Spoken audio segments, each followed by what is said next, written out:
jadwal ya, nanti bisa melihat nilai. Nah, di belakang dari aplikasi itu atau sistem informasi itu ada database yang menyimpan data-data kalau di STS ya, jadi tentang apa dosen, mahasiswa ya, banyak data yang disimpan di situ ya. Jadi itu adalah tentang konsep basis data ya. Nah, kemudian di sini ada istilah lagi ya, tadi basis data. Kalau DBMS itu adalah software-nya ya. Ini berarti adalah peranti lunaknya ya. Disebut sebagai DBMS atau Database Management System ya. Nah, di pasaran banyak sekali ya contoh-contoh dari DBMS ya. Ini contohnya ada Postgres SQL ya. Ada MySQL, ada Microsoft SQL Server ya. Nah, ini yang gratis MySQL dan Postgre ya. SQL Server ini berbayar ya.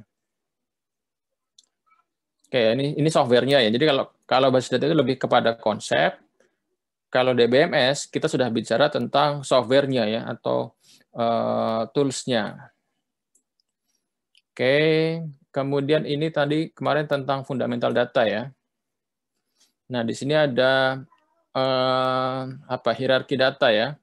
Dari mulai bit ya. Bit itu adalah binary digit ya, binary digit. Oke, binary digit. Kemarin sudah dibahas juga ya, bahwa satu karakter itu ada 8 bit atau 1 byte. Satu karakter sama dengan 1 byte atau 8 bit. Isinya ya ini. Namanya bit adalah binary digit, berarti ada 8 digit ya. 8 digit yang terdiri dari 1 atau 0 ya. Nah, di sini huruf F. Huruf F ini ada berapa digit di sini? 0, 1, 1, 0, 1, 0, 0, 0, 0, 1 ya. Di sini cuma 7 digit. Padahal ada 8 bit. Gimana nih? Berarti gimana? Berarti depannya lagi adalah 0 ya. Yang paling depan adalah 0. Ini kira-kira berapa nih kalau desimalnya nih? Ada yang masih ingat nggak? Berapa? 70. 70 ya. Ini pelajaran apa ya? SMA, SMP? SD? Ada kan kalian ya? Mata pelajaran basis bilangan ada kan ya? Bilangan 10, bilangan 8, bilangan 2. Itu apa tuh? SMP? Fisika SMA, Pak. SMA ya. Nah.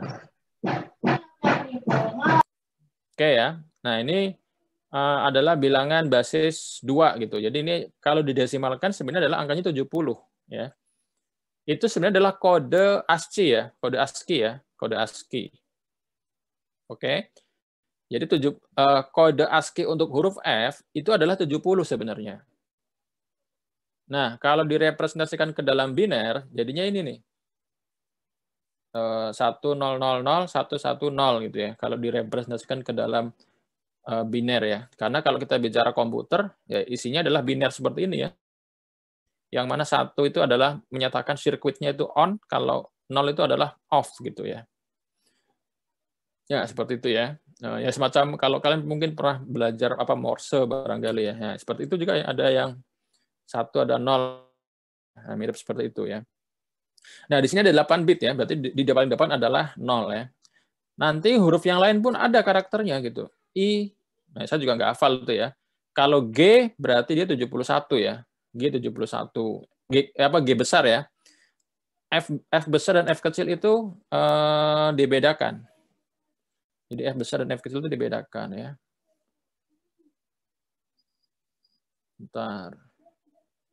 Saya kasih lihat.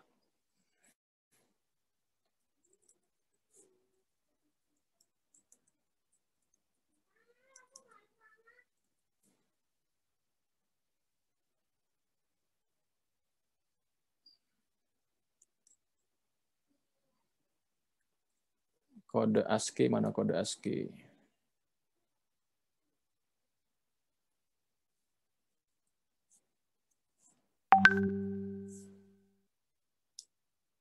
Kelihatan? Share-nya salah ya.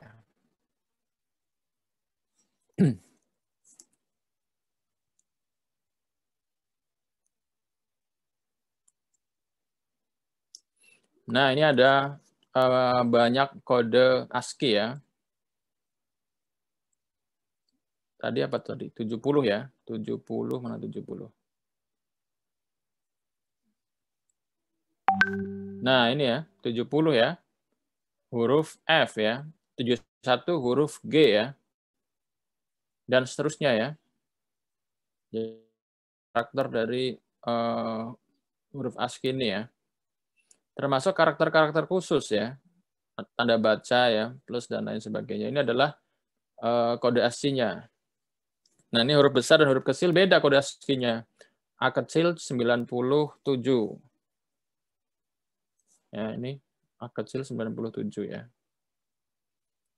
Nah, ini ketika tadi direpresentasikan ke dalam biner, ya ini dikonversi menjadi kode biner sebanyak 8 digit ya. Ya. Oke ya, kebayang ya. Jadi ini adalah karakter dalam kode ASCII ya.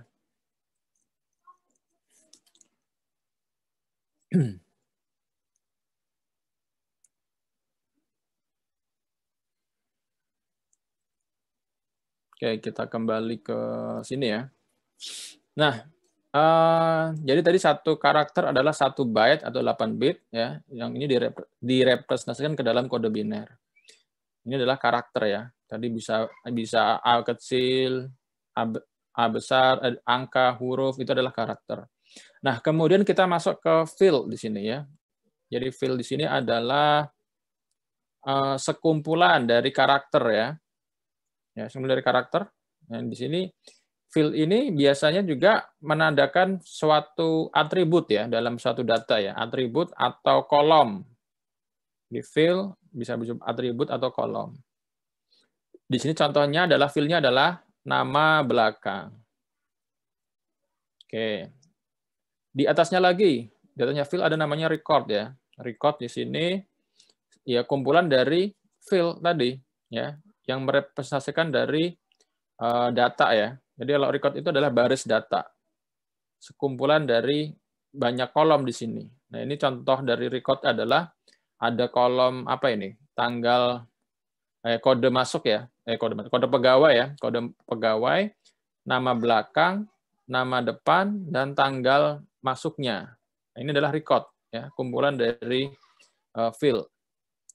Di atasnya lagi ada yang namanya file. Oke, file. File di sini adalah sekumpulan dari ya record-record ini. Keseluruhan dari record itulah menjadi file. Di sini contohnya adalah misalkan file yang terkait dengan pegawai ya. Dengan pegawai. Oke.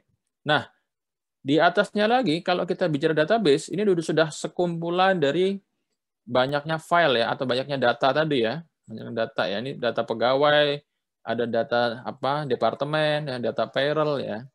Nah, tadi kalau di STIS ya data tentang mahasiswa, data tentang dosen, data tentang mata kuliah, data apa lagi ya? UKM misalnya, banyak tuh kalau di Sipadu banyak datanya ya. Terkait dengan nilai ya, dan seterusnya ya. Skripsi itu juga ada datanya sendiri, data tentang skripsi itu ada gitu ya. Itu kalau dikumpulkan di Sipadu udah banyak sekali tuh desainnya ya. Nah, ini tentang database ya. Jadi pembentukannya seperti itu ya. Oke, kemudian ini kayaknya nggak ada masalah ini ya. Jadi dalam base data ada yang namanya entitas. Jadi ini adalah bisa berupa benda atau orang atau tempat ya. Ini nanti berhubungan juga dengan data. Jadi bisa apapun ini ya, bisa banyak hal gitu ya, bisa banyak hal ya. Jadi di sini contoh dari entitas adalah ada pegawai, ada produk, ada pelanggan ya contohnya ya. Kemudian di sini ada atribut, ini bagian dari atau karakteristik dari suatu entitas ya. Nah, ini kayaknya nggak ada masalah ya. Oke, ini primary key. Primary key itu biasanya nilai yang unik ya, nilai yang unik yang dapat mengidentifikasi suatu record. Contohnya adalah NIP, NIM, dan NIC di sini ya. Jadi ini sifatnya unik nih. Kalau nama kira-kira bisa nggak dijadikan sebagai primary key? Bisa nggak nama? Nggak bisa. Bisa ya, nggak bisa ya, karena nama tuh ada kemungkinan nama orang tuh sama gitu ya. Ya mungkin kalau kasus di kelas ini namanya semuanya unik gitu ya. Tapi kalau kita bicara data yang keseluruhan, itu ada kemungkinan orang namanya sama gitu. Ya, ada kemungkinan orang namanya sama ya. Di STS pun ya ada beberapa mahasiswa yang namanya sama gitu. Jadi ini nggak mungkin dijadikan sebagai primary key. Ya. Jadi yang harus unik. Oke, ini contohnya ya. Jadi nggak ada masalah ya. Ini tadi key ya atau primary key. Ini atribut. Atribut, kemudian di sini ada record-nya ya. Jadi ini adalah entitas dari pegawai ya. Oke, nah kemudian dalam basis data itu di sini kita menggunakan pendekatan dari basis data karena kita bisa melakukan apa istilahnya berbagi data ya, sharing data ya. Kemudian antar data bisa kita buat relationship ya, bisa kita hubungkan. Oke, karena ya pada prakteknya data-data itu berhubungan juga gitu ya. Ini contohnya ada data terkait dengan pelanggan dengan produk ya. Ini dua data yang berbeda gitu ya. Tapi dia punya hubungan sebenarnya. Ya, kalau kita bicara transaksi di supermarket misalnya ya. Orang mau beli barang gitu, orang mau beli barang. Ketika dia bayar di kasir, ya berarti kan ini berhubungan ya. Di sini ada lagi misalkan ada kasirnya ya atau ya kalau di sini sales misalkan ya. Berhubungan tiga hal ini gitu. Tiga hal ini berhubungan ya. Ketika terjadi proses transaksi di kasir tadi, kita sebagai pelanggan menyerahkan barang-barang, kemudian dicatat di dalam transaksi. Nah, nanti akan berhubungan dengan tiga ini. Jadi ketika si kasirnya melakukan submit data ya, submit gitu ya. Nanti akan berhubungan ke tiga tabel ini gitu ya. Paling nggak ke tiga tabel ini gitu. Jadi kita bisa tahu tuh, si A ini dia beli barang apa aja sih? Gitu misalnya ya. Terus siapa yang melayani? Nah, jadi ini berhubungan. Data-data ini berhubungan gitu ya. Itulah konsep database ya. Kita bisa menentukan data, kemudian nanti bisa tadi membuat hubungan antar data. Jadi ketika suatu transaksi itu dicatat, itu nanti ya kita bisa menghubungkan antar data tadi gitu ya. Nanti saling terkait gitu ya. Oke ya. Ini contoh yang lain ya. Jadi ada banyak aplikasi di sini. Ketika dia dicatat, disimpan, ya dia berada di dalam satu database gitu ya. Oke. Nah, ini di sini ada banyak data nantinya ya. Ini kayaknya nggak ada masalah. Oke, dalam pemodelan data, jadi kita ingin membuat database ya. Nah, di sini kita membuat yang namanya data model ya, data model ya. Diagram entitas data dan hubungannya ya. Nah, kemudian ada yang disebut sebagai ERD, Entity Relationship Diagram ya. Diagram hubungan antar entitas. Nah, tadi kan antar berbagai entitas itu ada hubungan ya, bisa ada hubungan ya. Nah, nanti seperti apa hubungannya? Ya kita gambarkan dalam diagram yang disebut sebagai ERD ini gitu ya. Ya mirip kalau kita mau merancang rumah gitu ya. Merancang rumah kan harus digambar dulu ya. Denah rumahnya seperti apa gitu ya, pintu masuknya mana gitu supaya kalau pas kita mau membangun rumah tersebut ya bisa sesuai gitu dengan yang kita inginkan gitu ya. Sama, ketika kita membuat database, kita juga harus menentukan dulu apa saja entitasnya. Apa saja entitasnya kita tentukan dulu nih. Kemudian nanti kita cari hubungan antar entitas, kita gambarkan gitu ya. Nah, nanti ini juga berhubungan juga dengan atribut ya. Tadi kan tiap entitas punya atribut ya. Ya kebetulan di gambar ini tidak dijelaskan gitu ya, atributnya apa aja gitu ya. Karena kalau digambarkan atributnya juga makin kompleks ini ya gambarnya ya. Nah, ini contoh entitas yang sudah ada atributnya nih ya. customer sudah ada atributnya nih, phone number, customer number, name address ya. Ini sudah ada atributnya ya, beberapa di antaranya ya. Karena biasanya juga atribut itu bisa banyak gitu ya, bisa banyak atributnya ya. Oke ya. Nah, ini digambarkan IRD ya. Oke. Nah, ini contoh dari konsep dari relational ya, bahwa data antar tabel itu bisa memiliki hubungan ya, bisa memiliki hubungan ya. Ini contohnya tabel proyek dan juga tabel departemen di sini ya. Kita bisa menghubungkan nih ya. Departemen tabel. Nah, di sini ada kode departemen ya, ada accounting, ada departemen name-nya apa ya, accounting ya. Nah, di sini dari project ini kita bisa tahu nih, ada project namanya payroll. Oke. Kemudian dia departemen number-nya adalah 257. Apa itu 257? 257 adalah accounting ya. Jadi si payroll ini adalah project-nya si departemen accounting ini gitu ya. Begitu juga dengan tabel yang bawah ini, kita bisa tahu juga ini. Ini adalah manajer ya. Jadi accounting ini siapa manajernya? Dia adalah John Francine ya. Jadi nanti juga seperti itu ya. Kita bisa mendefinisikan data, kemudian menghubungkan antar tabel ya. Jadi seperti itu konsepnya ya. Ini ya kayaknya nggak ada masalah ya. Dalam manipulasi data itu ya sebenarnya proses pengolahan data gitu ya. Bisa selecting, bisa projecting, bisa joining, dan linking ya. Oke. Nah, ini adalah perintah SQL.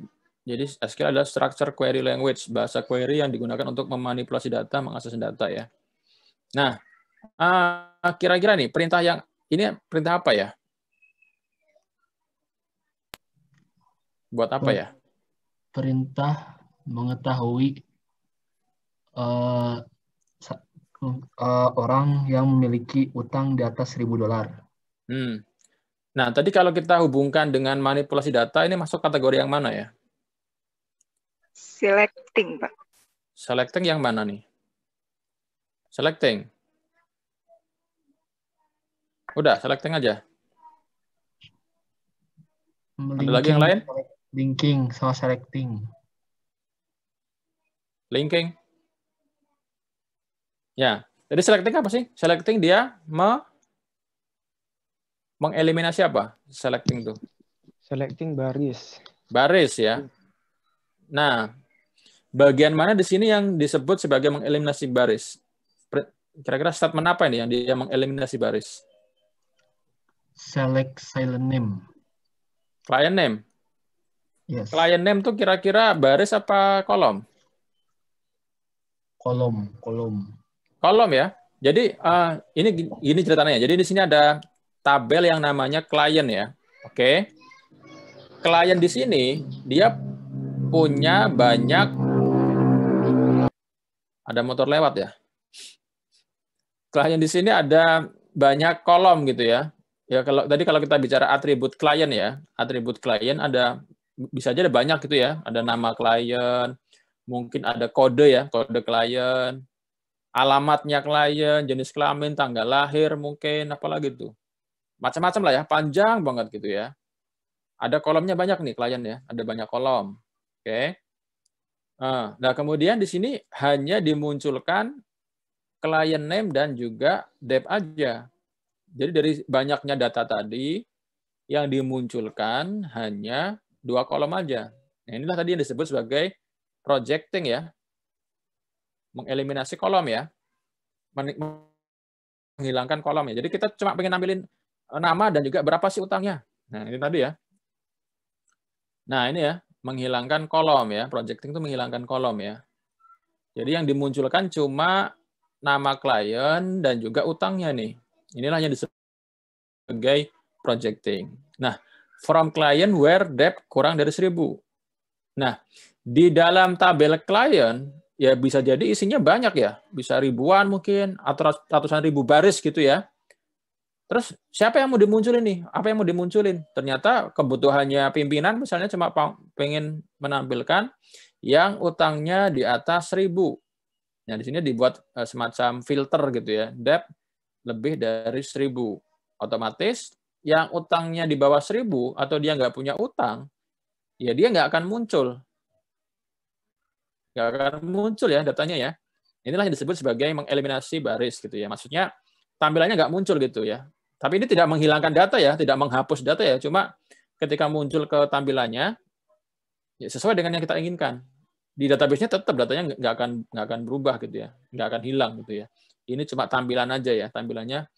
Ya mirip kalian apa? Pernah di Excel ya? Di Excel pernah melakukan filter kan ya? Filter Excel tuh ya, kan kadang mau kita filter itu mirip lah konsepnya seperti itu, memfilter data atau misalnya melakukan memilih kolom mana yang mau kita tampilkan, nah seperti itu ya. Nah inilah konsep dari SQL ya, Structure Query Language ya. Tadi ada terkait dengan manipulasi data gitu ya. Oke, nah kemudian di sini di dalam SQL itu ada dua ya pembagiannya. Yang pertama adalah DDL, yaitu Data Definition Language. Jadi dari istilahnya sudah kita bisa paham sebenarnya ini bahasa yang digunakan untuk mendefinisikan data. Ya. Jadi ketika kita mau membuat database, tadi kan kita merancang dulu apa tadi ya? Entitasnya ya. Kemudian atributnya apa aja. Kemudian menggambarkan dalam bentuk IRD gitu ya, hubungan antar entitas. Nah, terus itu kan dari sisi desain ya, rancangan. Bagaimana cara kita membuat database-nya? Barangnya itu gimana cara bikin tabelnya? Ini adalah perintah yang disebut sebagai SQL yang masuk dalam kategori DDL. Jadi ini digunakan untuk membuat tabelnya ya, digunakan untuk membuat tabelnya.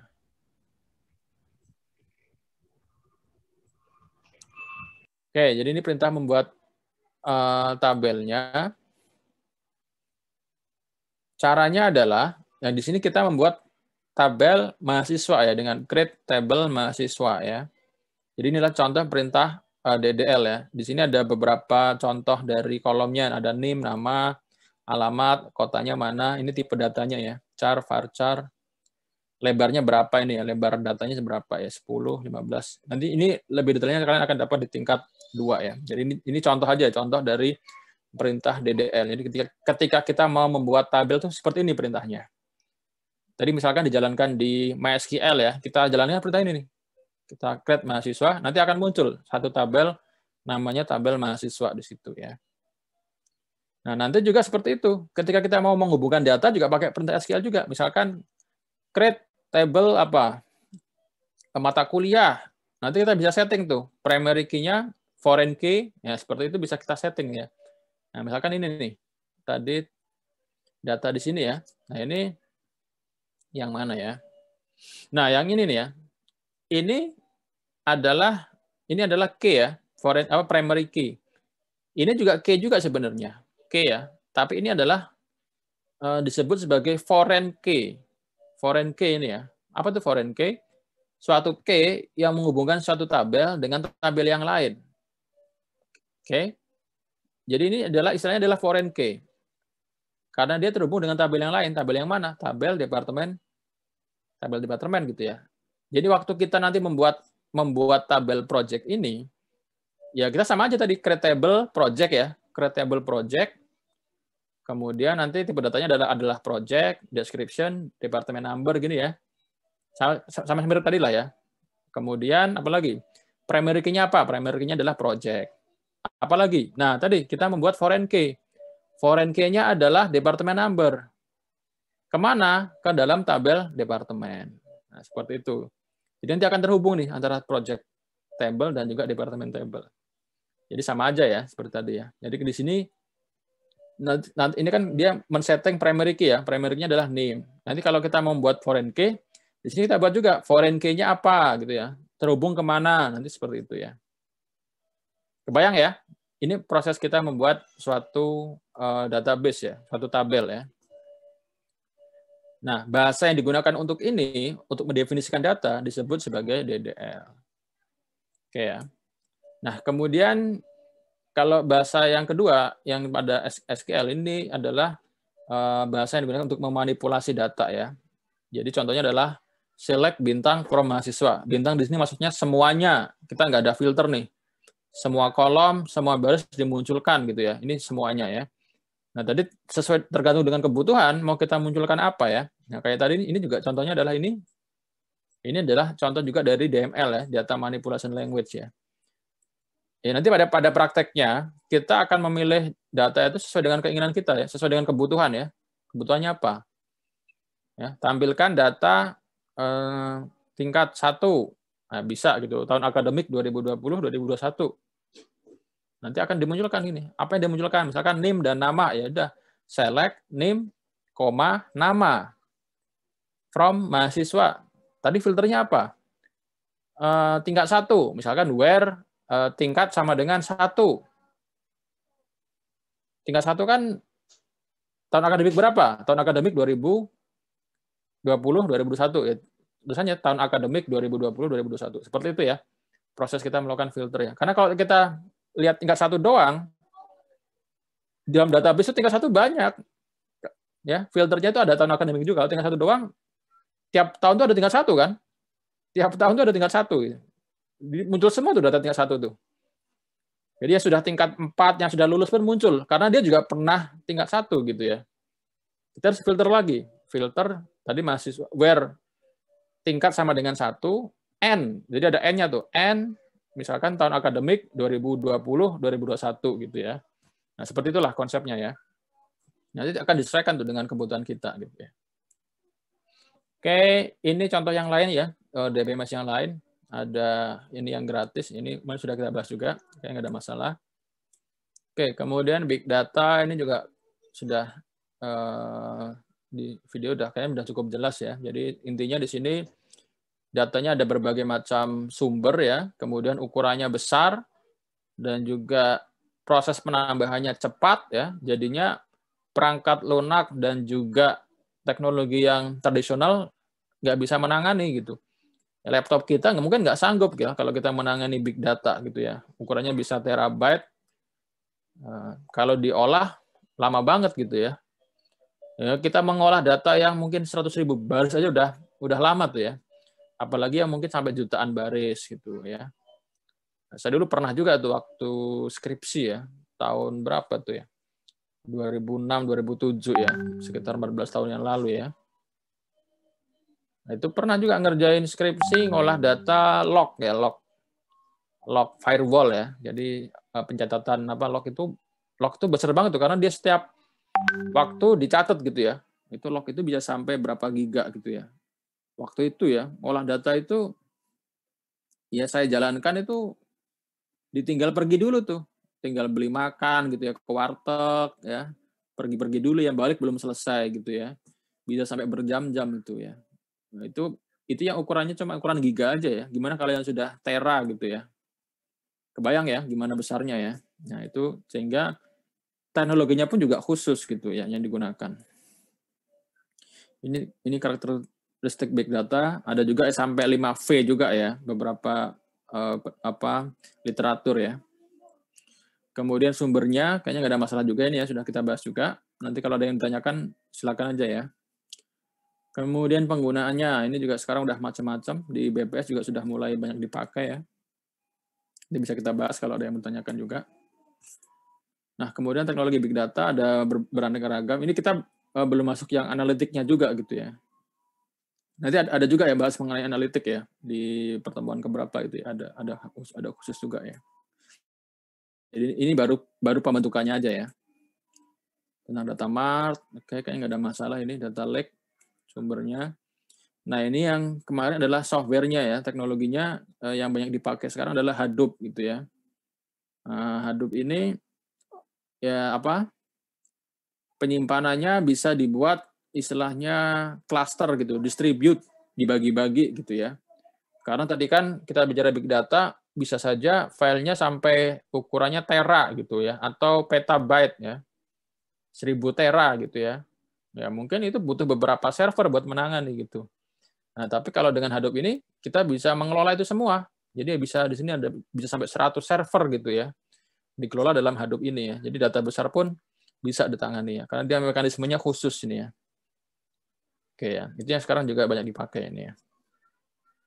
Oke, itu sedikit review. Kita buka sesi diskusi. Silakan kalau ada yang mau ditanyakan terkait materi kita hari pertemuan ke-5 ini ya. Oke, silakan yang mau tanyakan. Ya Pak, saya izin bertanya. Oke, Mufki, silakan. Terkait dan HRD itu hubungannya apa saja Pak? Hubungannya Pak? Saya masih kurang Terkait dengan apa? HRD. Dengan apa? HRD. HRD. ERD yang etinitas. ERD kenapa? Ya. Itu hubungan antar diagramnya. Oke, yang nggak paham bagian mananya nih? Pokoknya mah hubungannya antar diagram Pak. Oke, bentar. Saya kasih lihat dulu ya. IRD ya, IRD. Oke ya. Hubungan antar entitas ya. Ini ya. Nah, Ya, Pak. Oke. Jadi kita bicara entitas ya. Entitas tadi ada antar entitas itu bisa berhubungan. Bener kan ya? Contohnya tadi apa tadi? Barang dan orang. Itu kan dua entitas yang berbeda kan? Ini kalau kita bicara data kan kalau data barang itu apa aja kira-kira? Atributnya apa aja data barang? Barang produk ya. Apa aja kira-kira? Tanggal produksi, di tempat produksinya di mana? Yang saya tahu itu. Terus? Tanggal Itu aja. komposisi. Nilai Ya, gizinya. Kira-kira kalau kamu jadi pemilik warung lah, kamu punya produk gitu ya, barang-barang yang mau jual. Kira-kira yang kamu tulis apa aja di situ? Yang kamu catat apa aja? Yang saya tulis. Nah, apa aja yang perlu kamu catat terhadap produk ini? Yang perlu saya catat ya nama produknya. Nama produk kan? Apalagi? Udah itu komposisi produknya. Komposisi? Ya lah, terserah kamu kan. Kamu yang mau datakan ya. Apalagi misalkan? Tanggal kadaluarsa. Terus? Udah itu Udah. tempat produksinya di mana? Kayaknya ada yang penting yang belum ini ya. Kira-kira apa ya? Harga. Harga belum tuh ya. Mau jualan kan harus tahu kan ya. Nah tadi ada nama barang, harganya berapa. Kayaknya komposisi malah nggak perlu mungkin ya. Komposisi terlalu banyak gitu ya. Kalau beli, apalagi misalkan stok gitu ya. Belinya berapa stok. Nah itu kan data terkait dengan produk tadi ya. Terkait dengan produk. Oke jelas nih ya, clear ya. Kemudian kita misalkan tadi punya data tentang pembeli gitu ya. Customer ya, pelanggan. Ya bisa kita catat apa aja. Misalkan namanya, alamatnya di mana tadi ya. Apalagi nomor telepon ya dan seterusnya ya, beberapa data itu. Oke ya. Jadi kita punya dua data ini ya, data tentang pelanggan dan juga tentang produk gitu ya. Oke ya. Nah, kita kemudian pengen istilahnya apa tadi? Mencatat gitu ya. Pada suatu transaksi ya, ada pelanggan, ada produk. Oke. Nah, di sini kan berhubungan ya sebenarnya ya. Kalau seorang pelanggan belanja di pasar itu dia beli apa? Beli produk apa cuma masuk keluar lagi gitu, nggak ngapa-ngapain? Kan dia beli produk ya. Ya Pak. Dalam transaksi berarti kan di situ ada keterlibatan beberapa entitas kan. Bisa ada beberapa entitas yang dia berinteraksi gitu ya. Misalkan ada salesnya ya, penjualnya atau kasirnya ya. Berarti di situ ada juga entitas sales. Entitas sales ya. Jadi berhubungan kan antara sales, antara tadi customer, antara produk, yaitu itu berhubungan satu sama lain. Nah, itu penggambarannya di dalam IRD kurang lebih tadi seperti ini gitu ya, penggambarannya dalam IRD gitu. Jadi dihubungkan gitu ya. Dihubungkan. Jadi di situ ada hubungannya sebenarnya ya. Misalkan tadi ada pelanggan, dia mengorder sesuatu gitu ya. Nanti ada produknya juga. Kalau ini dia lebih detail gitu ya. Nah, ini juga dalam suatu IRD juga tergantung yang mendesain gitu ya. Tergantung yang mendesain juga sebenarnya. Jadi ya beberapa aturan sih ya tidak ada benar salah juga gitu. Dalam artian kalau kita mengikuti kaidah kadang juga bisa beda gitu ya antara orang A dan orang B ketika mendesain IRD itu bisa saja berbeda tergantung desain dari database-nya gitu ya. intinya di situ cuma menggambarkan tadi adanya hubungan ya, hubungan antar entitas gitu ya. Nah, kita kan ini disuruh buat database misalkan ya. Apa yang harus kita lakukan tadi ya? Kita harus pertama tadi mengidentifikasi entitasnya ya, apa aja dari entitasnya, atributnya apa aja ya. Kemudian hubungannya antar entitas itu gimana gitu ya. Nanti digambarkan dalam bentuk IRD ini gitu ya. Nah, nanti kalau sudah seperti ini, kita bisa tuh membuat tadi database-nya ya. Tadi kan dalam bentuk DDL ya. Misalkan ini create tabel salesperson gitu. Bisa kita buat kan ya. Salesperson ini berhubungan dengan apa sih? Dengan customer misalnya. Berarti nanti ada semacam key ya yang berhubungan. Jadi yang menghubungkan adalah key-nya sebenarnya.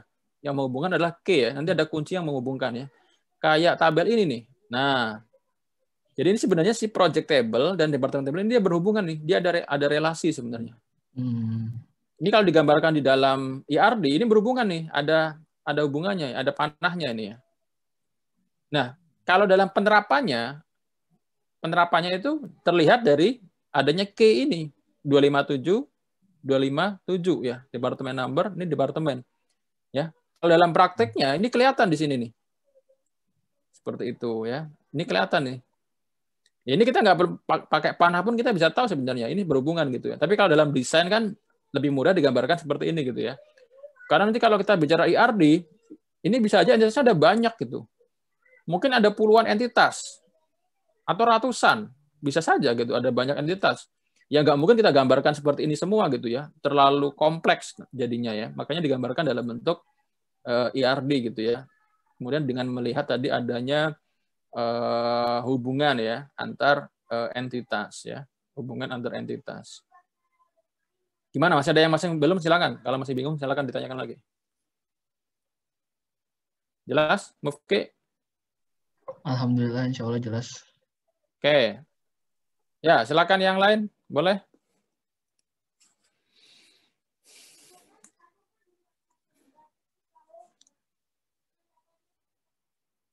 Rahmat. Oke, Rahmat. Silakan.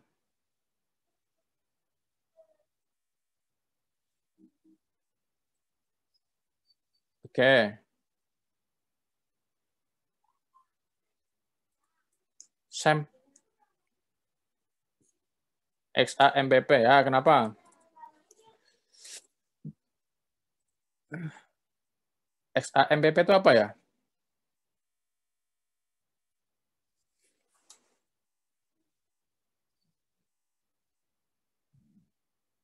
Oke.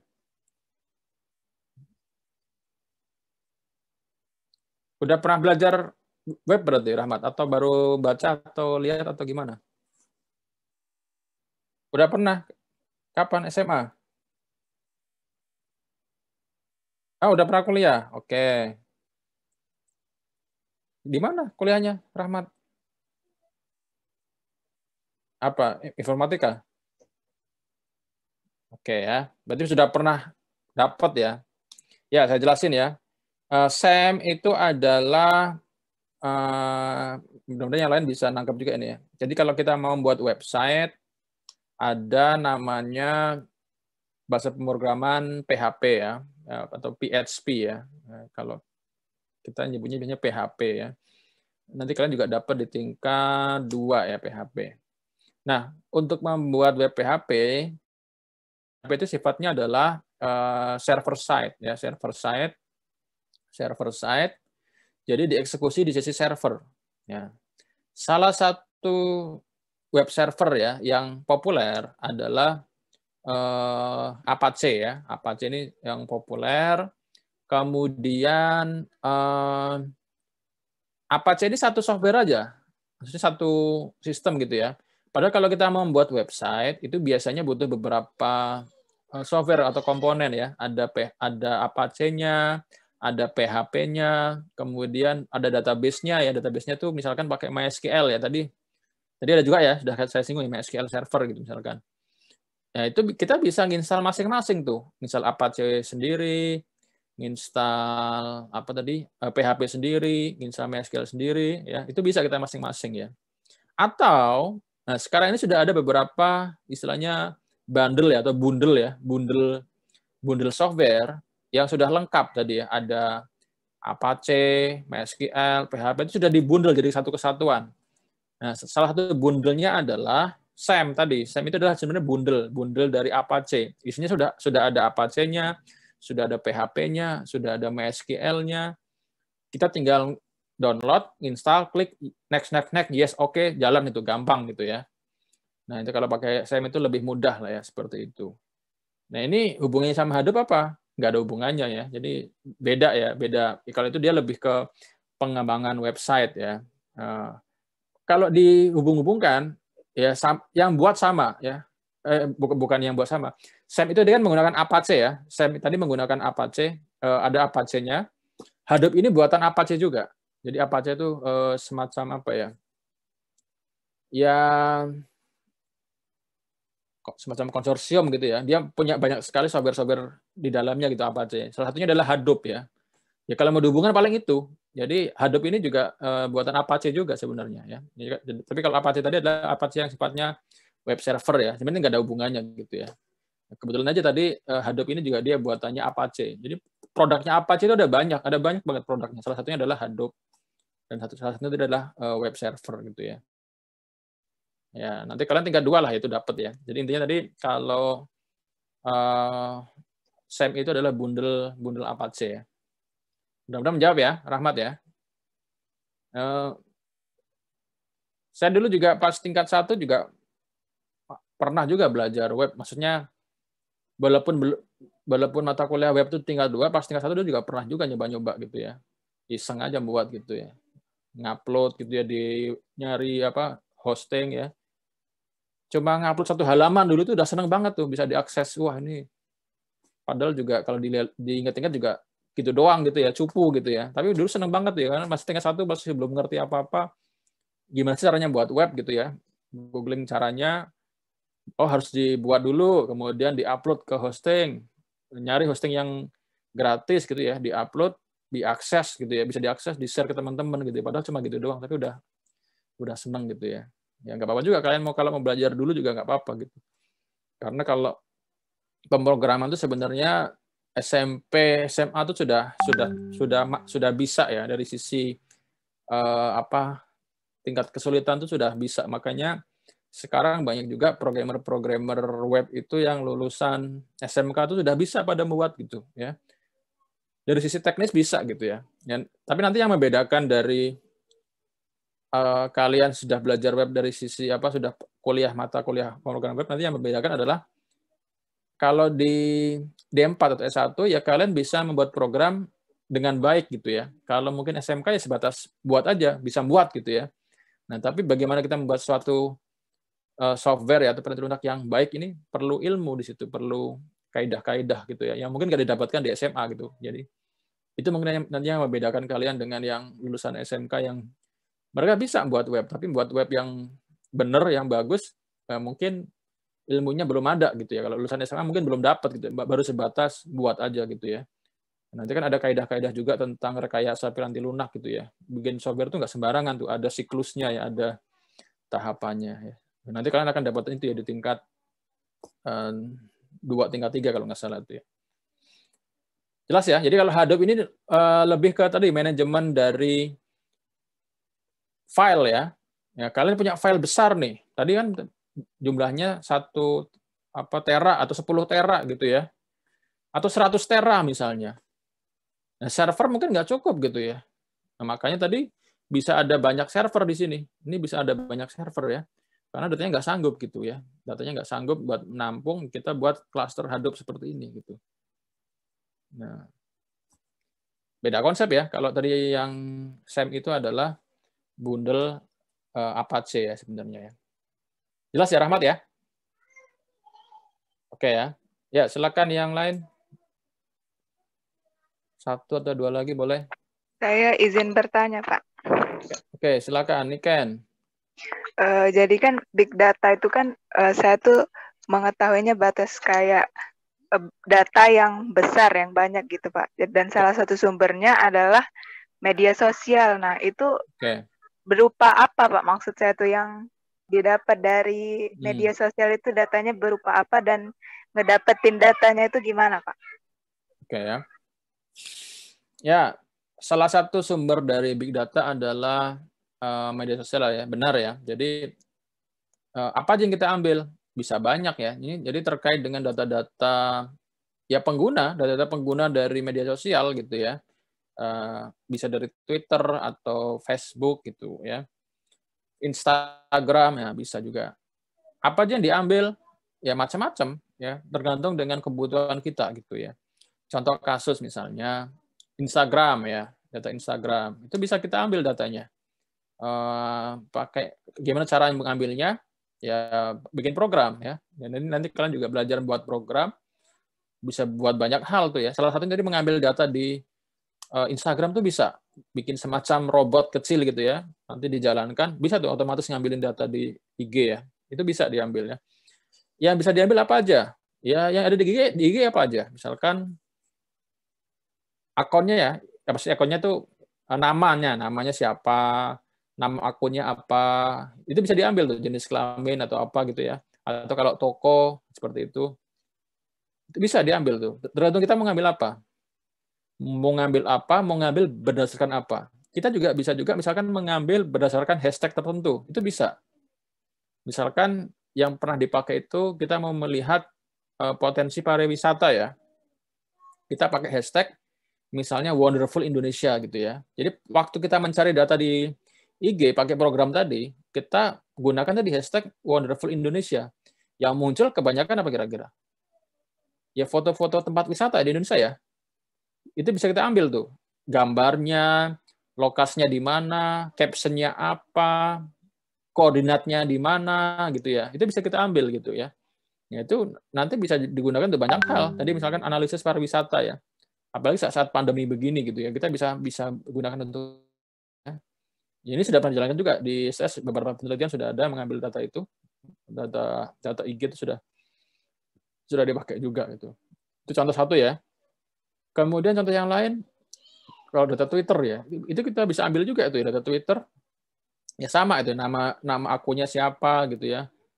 Nama aslinya siapa, akunnya siapa gitu ya, bisa kita baca gitu ya. Dari mana asalnya. Kalau Twitter itu apa bisa? Tweetnya isinya apa ya. Itu bisa kita ambil gitu.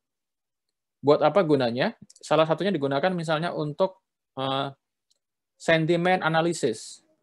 Analisis sentimen ya. Misalnya terkait suatu isu, ya, apa misalkan hashtag ya, hashtag misalkan omnibus law yang sekarang lagi rame ya, omnibus law gitu. Kita bisa ambil tuh data di Twitter, pakai parameter omnibus law misalnya. Kita ambil tuh semua tweet orang-orang terkait dengan apa omnibus law ya. Kemudian kita bisa analisis. Oh kira-kira apa tuh sentimennya? Apakah positif? Apakah negatif? Ya. Komen-komen orang tuh gimana tuh terhadap omnibus law gitu. Kebayang ya? Nah, itu ya. Itu salah satu memang benar sekarang cukup banyak digunakan sosial media untuk penelitian itu sudah cukup banyak ya. Di STS juga banyak. Nanti kalian tingkat 4 mungkin juga kayaknya makin banyak tuh lah isu-isu terkait dengan itu kayaknya makin ramai gitu ya. Ya sekarang sudah ke arah sana sekarang ya. Oke ya, ada lagi yang lain? Makasih, Pak. Oke, cukup ya, demikian ya. Ya, yang lain?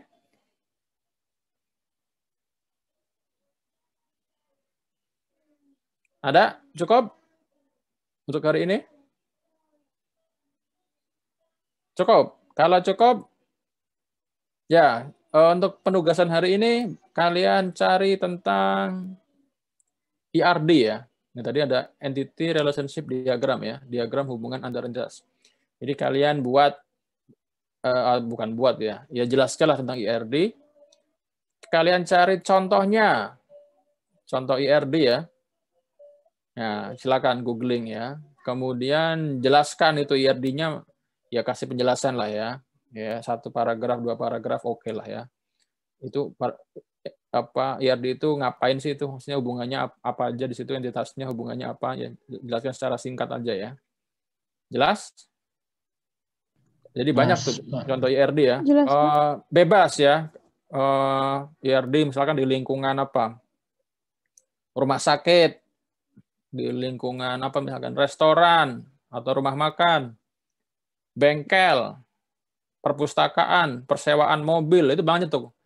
IRD rental mobil itu kalian googling muncul tuh. IRD perpustakaan mesti ada tuh. Nanti kalian jelas, kalian pelajari, kalian bahas di situ ya. Jelas ya, gampang ya.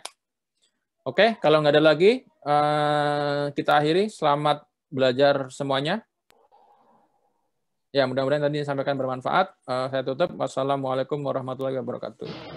Waalaikumsalam warahmatullahi wabarakatuh. Terima kasih, Pak. Terima kasih, Pak. Terima kasih, Pak. Terima kasih, Pak.